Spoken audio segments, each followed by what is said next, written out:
Ma, papasok na po ako sa school. Sandali anak. Inumin mo muna tong vitamins mo. Pero ma, malilate na ako. Inumin mo muna kasi to anak. Mabilis lang naman to eh. Oh. Ma, ba't nyo ba palagi akong pinapainom nito? Basta anak, wag na maraming tanong. Inumin mo na lang yan. After mo mag-lunch anak, inumin mo ulit yung vitamins mo ha.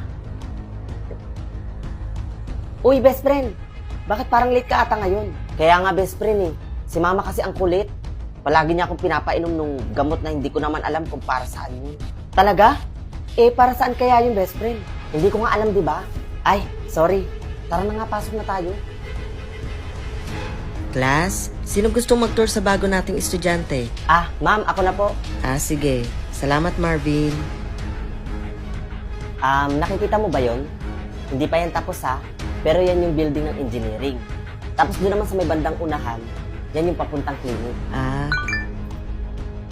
Sandali lang ha.